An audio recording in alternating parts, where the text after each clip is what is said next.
Welcome to my YouTube channel. आज है lecture number 3 chapter 7 Griffiths की इलेक्ट्रोडायनेमिक बुक का, और चैप्टर का नेम है इलेक्ट्रोडायनेमिक्स। टॉपिक है मोशनल ईएमएफ।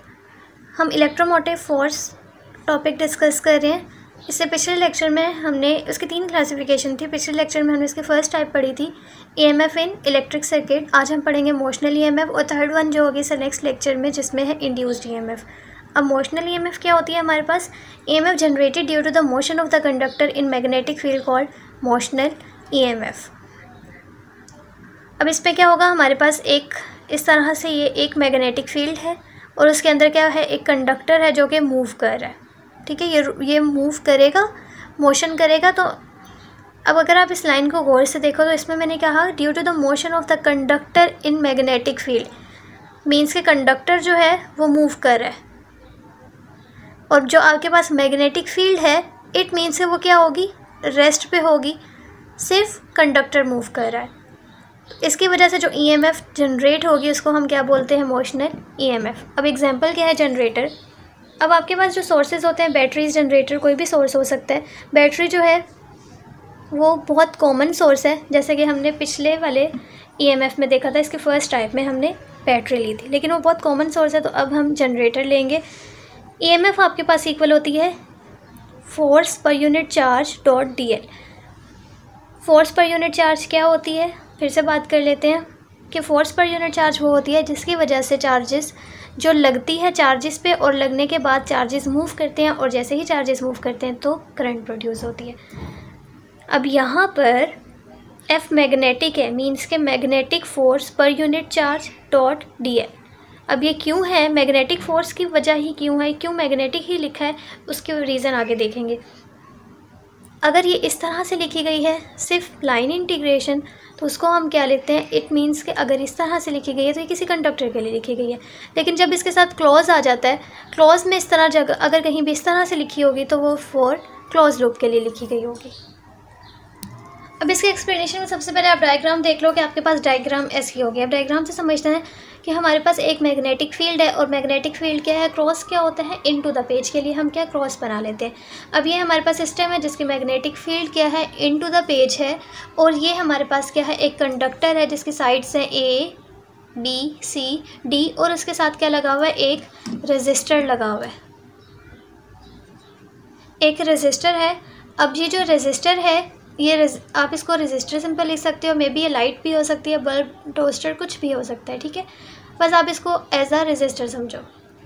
एक रेजिस्टेंस लगी हुई है, रेजिस्टेंस है जो आर से रिप्रेजेंट किया हमने, और ये अब कंडक्टर क्या है, वो कंडक्टर मूव करेगा। मैग्नेटिक फील्ड को रेस्ट पे रखना है और कंडक्टर मूव करेगा। कंडक्टर मूव करेगा तो इसके साथ वी वेलोसिटी लिख रही है कि वो इस डायरेक्शन में वी वेलोसिटी के साथ मूव कर रहा है। अब मैंने लिखा कि कॉइल कह लो, कंडक्टर कह लो, कुछ भी कह लो, कॉइल या conductor have resistance R, represent may be light, bulb और टोस्टर। आर रेजिस्टेंस जो है वो इनमें से किसी को भी रिप्रेजेंट कर रही है। अब consider a system whose magnetic field into the page, coil placed coil in magnetic field, now pull coil to the right through magnetic field with velocity v।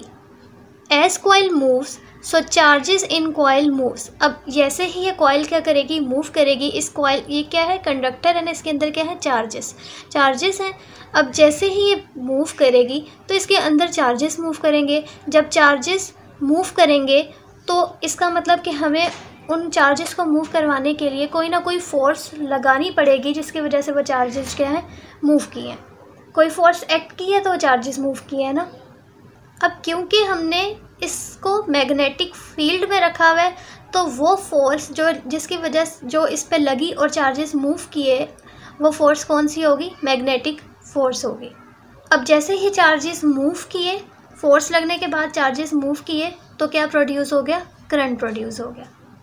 तो अब इस चीज़ को पढ़ते हैं। As coil moves so charges in the coil move, so there is some force that act on charges as it is placed in magnetic field, so that force that act on charges is magnetic force। अब वो magnetic force कहाँ act करेगी, upward direction में। ठीक है, तो इसके ऊपर मैग्नेटिक फोर्स लग रही है इन अपवर्ड डायरेक्शन। यहाँ पे मैंने लिख दिया एफ मैग्नेटिक। अब किस तरह से कि जो आपके पास मैग्नेटिक फोर्स होती है वो इक्वल होती है क्यू वी क्रॉस बी के। साथ हमने कोऑर्डिनेट्स बना लिए एक्स वाई जी। ये वाली जो फोर्स जिसकी वजह से चार्जेस मूव करते हैं वो कौन सी होती है, फोर्स पर यूनिट चार्ज। तो यहाँ पे मैं क्यू को इसके नीचे डिवाइड कर दूंगी, वी क्रॉस बी रह गया। वेलोसिटी किस डायरेक्शन में है, एक्स डायरेक्शन में, और मैग्नेटिक फील्ड क्या है, इन टू द पेज। तो इन टू द पेज के लिए माइनस जी होता है, माइनस जी। अब यहाँ पे एक्स और माइनस जी ये क्या देते हैं, वी, ये तो हो गया वी बी, और एक्स और जी क्या देंगे, वाई यूनिट वेक्टर। तो यहाँ से हमें पता लगा कि जो मैग्नेटिक फोर्स है वो क्या है, in the direction of the Y, means के अपवर्ड डायरेक्शन में, जो कि मैं पहले बता चुकी थी कि अपवर्ड डायरेक्शन में लगेगी। या आप इस तरह से नहीं करते तो इस तरह से कर सकते हो कि F is equals to velocity क्या है इस डायरेक्शन में, मैग्नेटिक फील्ड क्या है इस डायरेक्शन में, दोनों परपेंडिकुलर हैं, वी बी साइन 90 हो जाएगा। ठीक है, क्रॉस हटेगा तो साइन आ जाएगा, साइन 90 साइन 91 होता है। F is equals to Q V B, और in the direction of upward है तो हमने यहाँ पे वाई लगा दे। लेकिन ये वाला मेथड ज़्यादा सूटेबल है कि आप पूरा लिखो कि वेलोसिटी इस डायरेक्शन में थी, मैग्नेटिक फील्ड इस डायरेक्शन में थी, देन आपने एक्स और z को मल्टीप्लाई किया तो y यूनिट वेक्टर मिला। और यहाँ से आप left hand right hand rule लगाने के बजाय आप सिंपल इस तरह से कैलकुलेट करके बता सकते हो कि F मैग्नेटिक फोर्स जो है वो इन अपवर्ड डायरेक्शन लगी है। तो इस टॉपिक को बहुत ध्यान से करना है, तब बहुत ईजी लगेगा। अब इस फोर्स लगने के बाद हमारे पास क्या, करंट प्रोड्यूस होना शुरू हो जाएगा, करंट फ्लो करेगा। अब अगर आप देखो कि आपके पास ये वाला पोर्शन, ये कंडक्टर है, उसकी साइड्स क्या हैं, ए बी, बी सी, और ये सारी साइड्स हैं। सी डी एक साइड ऐसी है जो कि मैग्नेटिक फील्ड से बाहर है, तो इसके ऊपर मैग्नेटिक फोर्स नहीं लगेगी, इसका कोई काम ही नहीं है। ठीक है, ए डी, बी सी और ए बी तीन साइड्स अब ऐसी हैं जो कि मैग्नेटिक फील्ड के अंदर है, मैग्नेटिक फील्ड में, इन पे फोर्स लगेगी। तो अभी तक मैग्नेटिक फोर्स जो है वो किस पे लग रही है, ए बी, ए डी और बी सी में। अगर मैं इसमें से ये वाला पोर्शन लूँ, बी सी वाली साइड लूँ कंडक्टर की, बी सी, अब कंडक्टर में क्या होते हैं, चार्जेस, पॉजिटिव अब कहोगे नेगेटिव भी होते हैं, लेकिन हम अभी क्या ले रहे हैं, पॉजिटिव चार्जेस ले रहे हैं। तो इसमें कंसीडर करो कि आपके पास क्या है, पॉजिटिव चार्जेस हैं। ठीक है, और इसके ऊपर जो मैग्नेटिक फोर्स लग रही है वो अपवर्ड डायरेक्शन में लग रही है, एफ मैग्नेटिक ऊपर वाली डायरेक्शन पे लग रही है। चार्जेस तो मूव कर रही हैं इस तरह से, बी से सी की तरफ मूव करते हुए जा रहे हैं, टुवर्ड्स सी। फोर्स लग रही है ऊपर की तरफ, तो क्या चार्जेस फोर्स की डायरेक्शन में मूव करना शुरू हो जाएंगे, नहीं। तो इट मीन्स कि यहाँ पे मैग्नेटिक फोर्स लग रही है, लेकिन मैग्नेटिक फोर्स का अफेक्ट क्या है, ज़ीरो। सेम इसी तरह अगर आप ए डी ले लो, साइड ए डी ले लोगे तो उसकी भी यही रीज़न है। ठीक है, इसमें भी क्या है, पॉजिटिव चार्जेस इस तरह से मूव करते हुए जा रहे हैं, और हमारे पास मैग्नेटिक फोर्स जो है वो इस तरह से लग रही है, परपेंडिकुलर लग रही है। इसमें भी क्या चार्जेस ये अपनी मोशन छोड़ के इस मोशन में ट्रैवल करना शुरू हो जाएंगे, नहीं। तो इस पे भी एफ मैग्नेटिक फ़ोर्स क्या हो जाएगी, ज़ीरो हो जाएगी। मैग्नेटिक फ़ोर्स का अफेक्ट इसमें क्या हो जाएगा, ज़ीरो। तो मैंने यहाँ पे लिखी है कि हमारे पास टोटल पाथ जो है विद इन मैग्नेटिक फील्ड के अंदर वो तीन है, B C, A D, A B. B C वाला जो है वो ज़ीरो हो जाएगा, ए डी वाला भी क्या हो जाएगा, ज़ीरो। उसकी रीज़न क्या है, ये है। अब रह गया ए बी वाला, वो ज़ीरो नहीं होगा, अब उसकी देखते हैं। अब हमारे पास आती है A B side, A B. अब ए बी है, इसमें ये वी वेलोसिटी के साथ इधर वेलोसिटी क्या है, इस तरफ लग रही है, वेलोसिटी की डायरेक्शन क्या है, ये मीन्स के मेरे पास पॉजिटिव चार्जेस ने इस डायरेक्शन में जाना है, लेकिन कंडक्टर की लेंथ वहाँ तक भी है। इसमें क्या था, कंडक्टर की लेंथ ही ये थी, कंडक्टर के अंदर जो चार्जेस थे वो कंडक्टर से बाहर तो नहीं निकल सकते थे ना, कंडक्टर की लेंथ ही ये थी, तो इधर ही मूव करना था, बेशक फोर्स लगती रहे। लेकिन इसमें अगर आप देखो तो मैग्नेटिक फोर्स जो है वो अपवर्ड लग रही है, इस डायरेक्शन में एफ मैग्नेटिक लग रही है, लेकिन कंडक्टर की लेंथ अभी इतनी है कि चार्जेस जो पॉजिटिव चार्जेस ने मूव कहाँ करना है, इस डायरेक्शन में, ठीक है। लेकिन अभी कंडक्टर की लेंथ इतनी ऊपर है कि वो फोर्स लगे तो वो ऊपर तक मूव करके जा सकते हैं। अब देखो जैसे ही चार्जेस ऊपर मूव करके जाएंगे तो ऊपर मूव कर जाएंगे, एफ मैग्नेटिक। अब ये चार्जेस जो ऊपर चले गए तो यहाँ पे क्या रह जाएगा, पॉजिटिव तो ऊपर चले गए, नेगेटिव, ठीक है। तो अब यहाँ पे पॉजिटिव, यहाँ पे नेगेटिव, यहाँ पे क्या बन जाएगा पॉजिटिव और यहाँ पे क्या बन जाएगा नेगेटिव बन जाएगा। क्या बन गया, क्या क्रिएट हो गया, पोटेंशियल डिफरेंस क्रिएट हो गया। और हमने कहा था कि जब पोटेंशियल डिफरेंस क्रिएट हो जाता है तो ईएमएफ इंड्यूस हो जाती है। हमने पढ़ा था ना V is equals to first lecture में, सेकंड लेक्चर में, ठीक है। तो अब इस पोटेंशियल डिफरेंस क्रिएट हो गया। अब ये बातें सारे आप लोगों ने खुद लिखनी है कि इस वाली साइड में ए बी पाथ में पोटेंशियल डिफरेंस क्रिएट हो जाएगा और पोटेंशियल डिफरेंस की वजह से ईएमएफ इंड्यूस हो जाएगी, ठीक है। इस फोर्स के लगने की वजह से क्या हुआ, potential difference path A B में क्रिएट हो गया, जिसकी वजह से ईएमएफ इंड्यूस हो गई। और वो इंड्यूस्ड ईएमएफ हमारे पास क्या है, एफ मैग्नेटिक डॉट डीएल। फिर हमने इसको जब खोल के लिखा तो ये क्लोज लूप है। जब मैं इसको पूरे के लिए लिखूंगी तो ये इंटीग्रल्स में चेंज हो जाएंगे ना, एक के लिए, दूसरी के लिए, थर्ड के लिए, ठीक है। तो बाकी सारे क्या हो गए, 0 से फिर 1 वाली जो है इसको नेम दे दो ना 1, ए बी बच गया। अब इस पे एफ मैग्नेटिक डॉट डीएल आ जाएगा। एफ मैग्नेटिक की वैल्यू हम कैलकुलेट कर चुके हैं, वी बी वाई डायरेक्शन। और इसमें डीएल हमारी, डीएल क्या होता है, डीएल हम वो लेते हैं जो कि करंट जिसमें हो, करंट की डायरेक्शन वाला डीएल लेते हैं।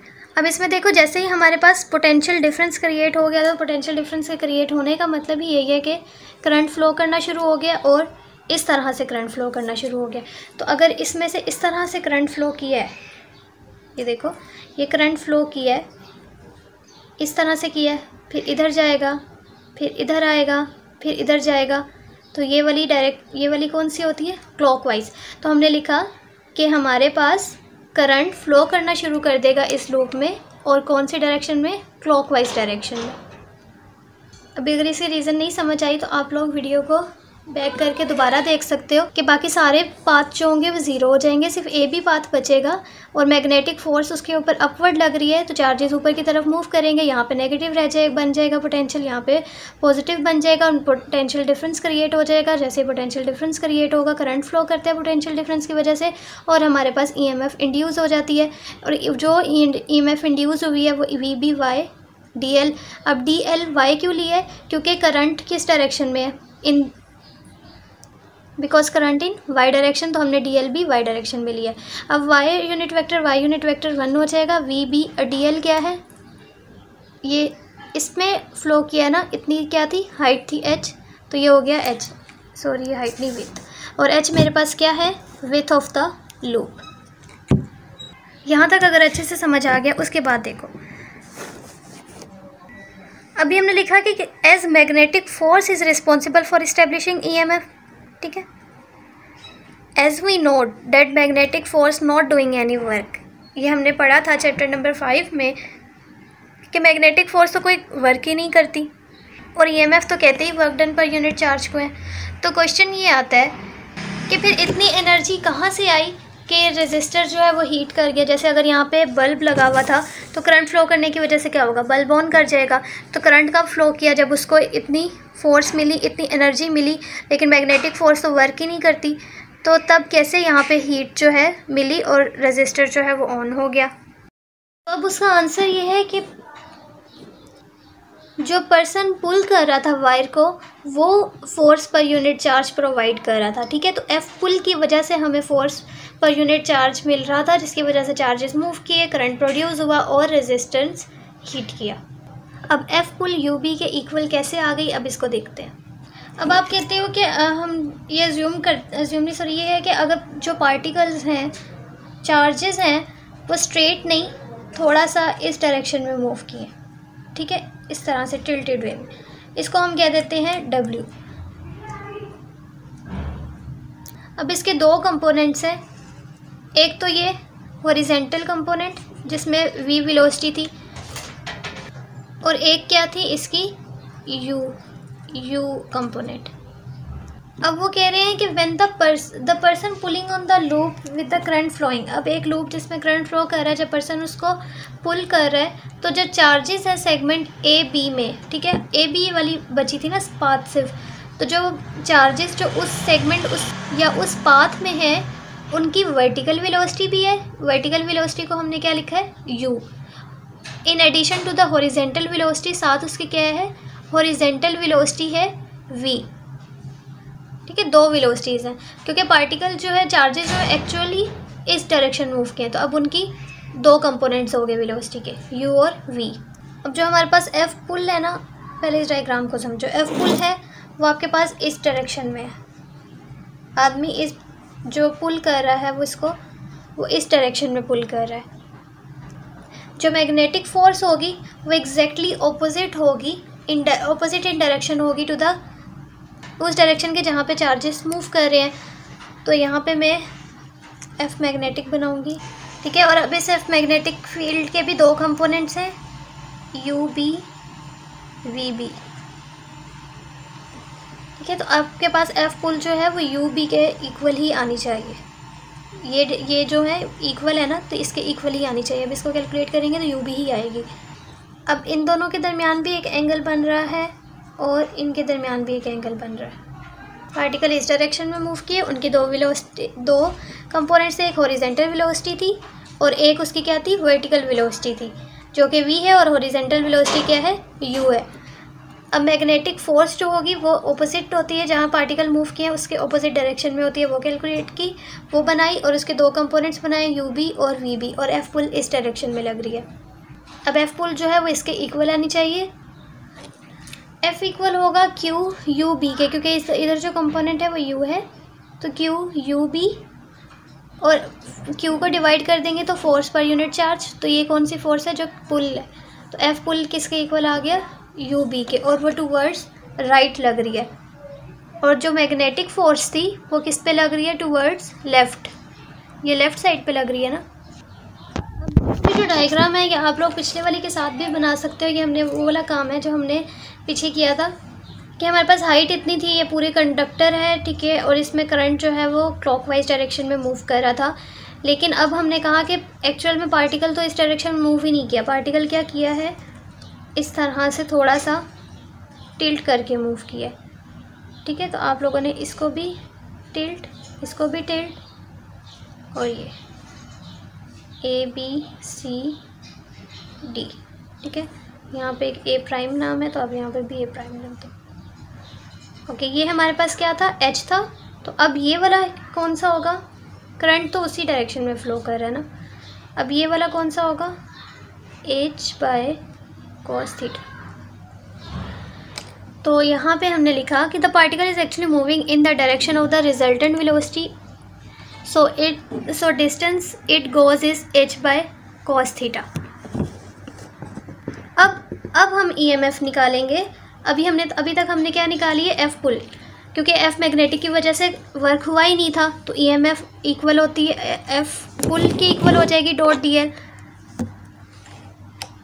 एफ पुल हम निकाल चुके हैं, यू बी, साथ में डॉट हटेगा तो कॉस, और ये 90 माइनस थीटा हो जाएगा, ठीक है। इस 90 में से इतने थीटा को माइनस कर देंगे, और ये 90 माइनस थीटा किसके इक्वल होता है, साइन थीटा के, 0 to L, okay, sine theta. अब डी एल 0 to L हम इसके क्या करेंगे, इंटीग्रेशन करेंगे लिमिट डाल के,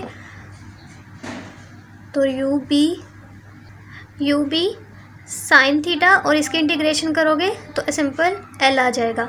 अब डिस्टेंस हमने कहा कि ये यू बी डिस्टेंस जो है H by cos theta covered हुआ है, साथ में साइन थीटा, L की जगह सिंपल उसकी वैल्यू पुट की है। अब यू बी साइन और कॉस क्या कर देंगे, टेन थीटा, साथ में H आ गया, यू बी। अब यहाँ से अगर हम H की वैल्यू, टेन की वैल्यू निकालें, एंगल वाले के साथ वाला क्या होता है, बेस, तो परपेंडिकुलर, और ये बेस, यहाँ पे v बाई यू हो जाएगा, यू से कैंसिल, तो हमारे पास ईएमएफ किसके इक्वल आ गई, वी बी एच के। तो पिछली ईएमएफ हमने निकाली थी वो भी वी बी एच ही आई थी, ठीक है। तो इसलिए हमने लिखा कि जो work done per unit charge है एग्जैक्टली इक्वल टू ईएमएफ के ही इक्वल आया। यहाँ पे हमने लिखा कि जो एफ पुल था उसका ईएमएफ के साथ कोई, इसका मतलब उसका कोई कंट्रीब्यूशन नहीं है, नथिंग टू ईएमएफ। जो एफ मैग्नेटिक थी उसने कोई वर्क डन नहीं किया था क्योंकि मोशन ऑफ चार्जेस के परपेंडिकुलर थी, और वो वैसे भी एफ मैग्नेटिक जो होती है वो कोई वर्क डन नहीं करती। सबसे पहले हमने ईएमएफ निकाली थी क्योंकि हमने कहा कि मैग्नेटिक फोर्स जो है वो वर्क पर यूनिट चार्ज है जिसकी वजह से चार्जेस मूव किए, तो हमने वो रख के निकाली। फिर उसके बाद हमने कहा कि मैग्नेटिक फोर्स तो काम ही नहीं करता, तो किसकी वजह से चार्जेस, तो हमने अज्यूम किया कि वो एफ पुल की वजह से काम कर रहे हैं। फिर हमने एफ पुल की वैल्यू निकाली, इस तरह से कंपोनेंट्स ड्रॉ करके एफ पुल की वैल्यू निकाली। बाद हमने कहा कि चार्जेस जो है पुल लगा तो वो इस डायरेक्शन में मूव किए, और डायरेक्शन एच जो है डिस्टेंस ऑफ एच पे cos थीटा कवर्ड किया। फिर हमने एफ पुल वैल्यू निकाली और फिर ईएमएफ निकाली, तो वो इक्वल आई। अब मैं इसको इन टर्म ऑफ फ्लक्स, वो फ्लक्स की फॉर्म में नहीं था, फ्लक्स की फॉर्म में निकालने के लिए ईएमएफ क्या, इलेक्ट्रिक फ्लक्स जैसे इक्वल होता है ई डॉट डी ए के, सेम इसी तरह मैग्नेटिक फ्लक्स किसके इक्वल होगा, बी डॉट डी ए के। बी कॉन्स्टेंट है, डी एरिया क्या है, एच और एक्स, ठीक है, क्योंकि ये हमारे पास क्या था एच और ये हमारे पास एक्स डिस्टेंस में मूव कर रहा था, तो हमने यहाँ पे एच एक्स लिखा। अब क्योंकि लूप मूव कर रही है तो फ्लक्स चेंज होगा, मूव कर रही है तो हमने इसको फ्लक्स चेंज होगा तो D phi by D T with respect to time change होगा। D X by D T किसके इक्वल होता है, वी के। माइनस साइन हमने यहाँ पे लगाया। बी एच वी की हम वैल्यू कैलकुलेट कर चुके हैं जो कि पीछे ई एम एफ के इक्वल आई थी, E is equal to minus D phi by D T.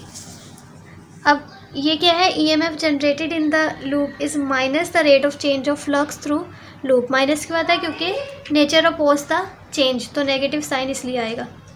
इसको हम फ्लक्स रूल भी कहते हैं क्योंकि आपके पास जो भी ईएमएफ निकालोगे वो इसी के इक्वल आ रही होती है, तो इसको हम क्या बोलते हैं, flux rule for motional EMF. I hope you understand this lecture. Thank you so much for watching. अल्लाह हाफिज़।